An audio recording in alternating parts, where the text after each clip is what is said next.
코인 왕자입니다. 오늘 잘 끝났습니다. 비트코인 2.6% 올라가서 잘 끝났고 거래도 좀 들어왔고 오랜만에 봉을 좀 넘어가주는 상승이 나왔어요. 지금도 막 장이 시작되자마자 양봉으로 조금씩 올라가주고 있습니다. 자, 이더리움은 어제 장중에 좀 출렁거렸습니다. 한 3~4% 정도 출렁거리다가 다시 반등으로 올라왔고 대부분 밀렸었던 알트코인들도 크게 밀리거나 이런 건 없습니다. 보통 빨간불을 다 켜거나 보합 정도 왔어요. 0%대 다 올라왔기 때문에 어제부터 오늘까지 보면은 평균적으로 나쁜 게 없습니다. 좋게 끝났어요.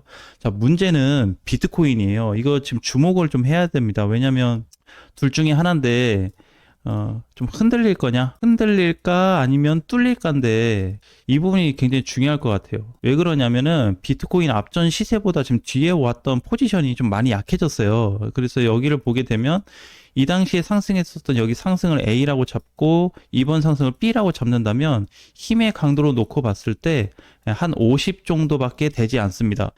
이게 힘에 대한 차이가 발생되는데, 왜 그러냐면, 돌파냐, 아니면은 미돌파냐, 아니면 거래가 실렸냐, 못 실렸냐, 아니면 또 다른 포지션, 상승 포지션이 이제 등장할 거냐, 안 할 거냐에 대한 부분이기 때문에 딱 정확하게 야 이거야 라고 얘기할 수는 없겠지만 힘에 대한 균형을 보게 되면 많이 약해진 상태예요. 자, 그래서 여기에서 이제 올 수 있는 건 뭐냐면 주봉으로 봤을 때, 자, 해외 거래소 기준으로 한번 보겠습니다. 해외 거래소 비트코인이에요. 오늘 월요일이잖아요. 주봉으로 1차 신고가 자리가 뚫렸습니다. 1차는 그동안의 비트코인 완전 고가 말고 저는 여길 2차로 보거든요. 2차 신고가 지점. 1차는 종가 지점으로 보는데 종가 자리가 뚫렸어요. 그러면 좋은 겁니다, 사실. 그죠? 예, 잘 넘어갔어요. 그래서 문제가 뭐냐면 얘도 마찬가지예요. 국내는 약해졌고 해외도 뭐 약해졌냐? 똑같습니다. 여기는 강했고 이번에 여기도 약해요. 근데 넘어갔지 않냐? 넘어간 게 크게 의미가 없습니다. 의미가 있다 그러면 모든 저항이 뚫리면 다 날아가야 돼요. 모든 코인들이. 근데 그렇지 않거든요. 그래서 여기서 나타날 수 있는 거는 다시 재차 하락입니다. 단순 하락으로 만약에 이어진다 그러면은 가격대가 여기까지 다시 올 수 있겠죠. 한 104,000달러까지 올 수 있을 것 같고, 만약에 조정을 받지 않는다 그러면은 단기 박스라도 좀 만들어주고 바로 올라가 줘야 됩니다. 지금 비트코인은 조정을 받으면 안 돼요. 아니면 조정 받는다 그러면은 굳이 어제 올라갔었던 2% 자리를 반납해서 다시 이 초록선 밑으로 다시 내려오는 것밖에 없거든요. 그럼 최소한의 밀릴 공간은 2%밖에 안 됩니다. 근데 어제 2.6% 올려놨는데 2% 밀어버리면 아슬아슬하거든요. 단기적으로도 좋지 않습니다. 자, 그래서 지금 이제 고민을 좀 해야 되는 거는 방금 여기 봤던 이 가격대 104,000 정도 보여지는 이 가격대를 종가로 다시 무너뜨리게 된다면 어마어마한 낙폭으로 이어질 수 있습니다. 자, 여기도 보면 낙폭으로 이어졌죠. 자, 근데 중요한 거는 다시 그 시세가 발동을 하긴 했는데 뭐가 없냐면, 자, 돈이 없어요. 자, 우리가 좀 주목을 해봐야 되는 거는 저번에는 막 밀어 올릴 때 한 주, 두 주, 세 주 동안에 밀어 올린 자금이 좀 보여지는데 현저히 돈도 떨어졌습니다. 그럼 지금 문제가 되는 거는 저항 돌파도 나타나지 않고 있고, 얘를 일봉으로 놓고 보게 되면 계속해서 계단식 패턴이잖아요. 계단식 패턴이요. 내가 봤을 때는 많이 가고 잘 올라가 봐야 추세 관점으로 봤을 때 한 요 정도 되지 않을까? 한 10만 한 8천 얼마, 10만 9천 정도, 그 정도까지 갈 것 같아요. 달러 기준으로 보게 된다면. 추세 기준으로 봤을 때는. 그래서 지금 열심히 올라가 주고 있는 패턴 중에 하나입니다. 이 패턴이 중요한 게 지금 이렇게 볼 수 있거든요. 결국 이거는 현재 올라가고 있는 지지선이나 추세에 대한 토탈적인 범위를 얘기해 주는 건데, 일봉상으로 보게 되면 템포별로 잘 가고 있습니다. 시작해서 조정 상승 조정상 이렇게 해서 여기 정도 많이 가면 이 정도 된다는 거죠. 한 저항 정도까지는 상단. 자, 근데 이게 만약에 상단을 맞든 안 맞든 저기까지 올라갔다가 밀리든 현재 자리에서 밀려서 여기를 붕괴시키게 되면은 위험합니다. 결국에 추세가 깨지는 거고요. 더 중요한 거는 이게 추세보다는 주봉상에서 사이클이 깨지게 돼 있어요. 주봉. 그러니까 단기적으로 잠깐 부셨다가 이렇게 다시 올라가거나 이런 반등은 거의 없을 것 같아요. 확률적으로 나올 수 있는 가능성은 있습니다. 붕괴 후 다시 재반등 시도 한번 하는 거, 아니면은 그냥 줄줄 밀려버리는 거. 자, 요런 두 가지 형태로 볼 수 있기 때문에 지금 비트코인의 가장 큰 포인트는 여기서 뭐냐면, 제가 보는 거는 그거예요. 여기서 그냥 이렇게 해가지고 뚫려버려라, 그냥 이렇게. 그러니까 어제 반등이 사실 아쉬웠죠. 2.6%인데 너무 아쉬웠습니다. 해외 거래소 3.2%. 그래도 어쨌든 뭐 크진 않아요. 크지도 않고 거래도 없고. 그래서 지금 새로운 변곡 구간을 만들어 줘야 됩니다. 뚫어주지 못하면은 전체 코인 시장에 단기적인 비상 사태가 발생할 수 있습니다. 물론 이제 그게 나올지 안 나올지는 모르겠지만 현재 제가 봤을 때는 전체 포지션 기준에서 힘이 굉장히 약해졌기 때문에 주의가 좀 필요하고요. 그 다음에 국내로 보게 되면은 국내 분봉상의 단기 시세도 거의 비슷합니다. 특별하게 뭐 차이는 없는데 지금 아침에 반등이 나와주면서 이미 천장을 맞고 좀 밀리고 있는 자리로 보여져요. 그러니까 여기가 이제 숙제거리가 되는 겁니다. 그러니까 제가 말하는 주 포인트가 뭐냐면 현재 1차 신고가를 넘어줬는데 해외 거래소에서는 종가 돌파가 나타났고 2차는 아직 남았어요. 완전 신고가 최고점을 얘기하는 거죠.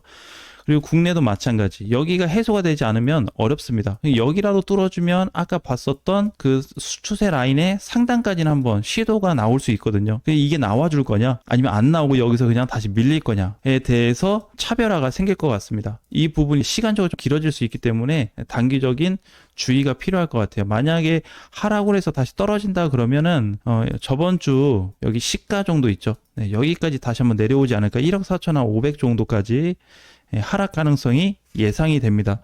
현재 위치에서는 당장 하락이다 이렇게 볼 수는 없어요. 오늘 주봉상에도 강세 신호는 잡힙니다. 강세 신호는 보조지표에서 많이 나와요. 근데 전체적인 캔들 범위의 어떤 돌파 기준으로 보게 된다면 거의 50의 차이기 때문에 이 반의 힘이 줄어든 상태에서 돌파 나올 가능성은 굉장히 희박하다고 보시면 됩니다. 확률적으로 한 10%밖에 안 되기 때문에 이 정도 범위를 가지고 과연 추가 돌파로 나와줄지 안 나와줄지 계산이 필요할 것 같아요.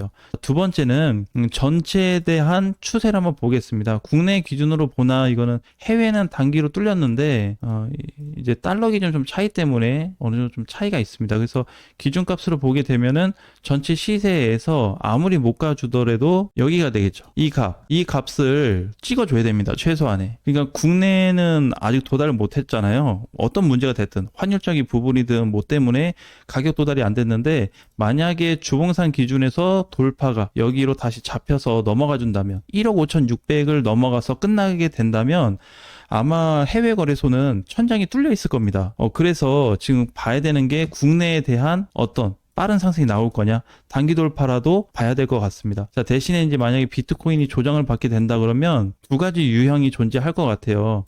무조건 하락된다 이렇게 볼 수는 없습니다. 근데 지금 현재 가능성을 열어놓고 봐야 되니까 조심을 해야 될 것 같고 첫 번째는 이렇게 천천히 빠지는 거예요. 이게 천천히 내려갔다 반등 나왔다 이렇게 눌렸다 이렇게 천천히 자, 이렇게 나올 가능성 하나. 두 번째는 이때처럼 그냥 훅 밀어버리는 두 가지 가능성 두 개.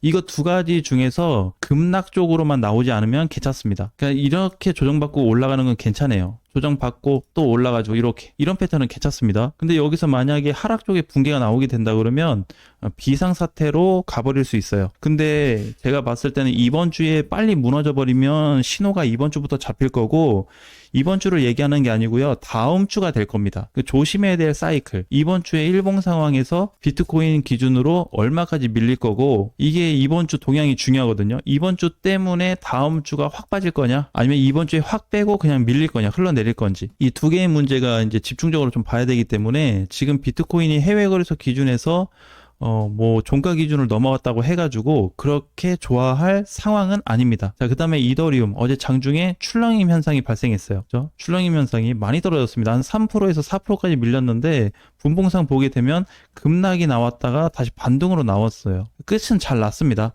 끝난 건 잘 끝이 났는데 휘청거리였다는 어떤 상태가 보여지기 때문에 그러면 이더리움은 왜 이렇게 휘청거리는 형태가 나타났냐? 자, 이제 이것도 중요하겠죠. 최근에 알트코인들 상승이 잘 나왔고 거기에서 무너지지 않았는데 오늘 기준에서는 이더리움이 단기 조정 자리로 보여진단 말이에요. 그래서 오늘 아마 오전이든 오후가 되면 이더리움은 조금 더 내려갈 수 있습니다. 왜냐하면 지금 주봉상 사이클로 보게 되면 주도를 하고 있는 코인 자체가 지금은 비트예요. 비트하고 알트. 이 자꾸 바뀝니다. 매주 주기별로 이제 바뀌는데 비트 쪽으로 갈 거냐, 이더 쪽으로 갈 거냐. 알트는 누가 반응을 해도 가요. 갔다가 떨어졌다가 반복을 해주는데 주도 차이입니다. 그래서 이더리움 형태로 놓고 봤을 때는 지금 조정 가능성을 좀 열어놔야 될 것 같고, 그리고 아까 전에 지표상 봤을 때 비트는 좀 강세 쪽으로 보인다고 그랬는데 이더는 이게 아직 안 잡혔어요. 강세 쪽이다 이게 없습니다. 그냥 못 간 코인이에요. 바닥 올라갔다가 좀 눌리고 있는 이런 상태거든요. 그래서 잘 가고 있다 이제 그런 것보다는 비트코인은 잘 가고 있고 이더리움은 계속해서 조정세로 보여집니다. 그래서 주의를 해야 될 게 비트코인이에요. 이더리움은 어차피 단기 조정으로 잡혀 있고 일부 알트코인으로 잡혀 있습니다. 근데 문제는 여기서 비트코인이 빠져주게 되면은 나머지 코인들은 조정 장세이기 때문에 비트코인으로 인해서 상승은 나왔지만 대장이 밀리면 다 빠질 수 있다는 거예요. 그래서 여기에 대한 포인트를 가지고 집중적으로 검토를 하셔야 될 것 같습니다. 현재까지는 무너진 게 없고 아직까지는 멀쩡해요. 그래서 제가 봤을 때는 오늘 하루 만에 뭐 다시 급락으로 나오지 않는 이상은 특별하게 문제는 없습니다. 대신에 오후가 되면은 그 상승 사이클이 조금 바뀔 수 있다는 거, 그것까지 한번 고려를 좀 해본다면 괜찮을 것 같아요. 자, 여기에 대한 변수는 비트코인이 조정을 받고 있을 때 이더리움이 혹시라도 수급이 들어와 준다면 괜찮습니다. 갑작스럽게 이제 시간 이제 반등으로 이어져 갈 수 있거든요. 이렇게 되면 바톤 터치가 되게 돼요. 그래서 지금은 복잡하게 들릴 수는 있는데 전체 사이클 한번 말씀드린 겁니다. 비토 주도 하에 어떻게 움직일 거냐, 이더 주도 하에. 그래서 제가 바라는 비트코인은 조정을 이렇게 받았으면 좋겠어요. 이렇게 착한 조정, 밀려도 괜찮아요. 대신에 이게 급락으로 쭉쭉 빠져버리는 이런 조정으로 오게 되면은 시장이 좀 크게 망가질 가능성이 있습니다. 단기적으로. 그래서 일단은 이더리움이 박스권 이탈이 좀 발생이 되는지, 비트코인은 돌파 이후 실패로 추세 이탈이 발생하는지를 반드시 확인하셨으면 좋겠습니다.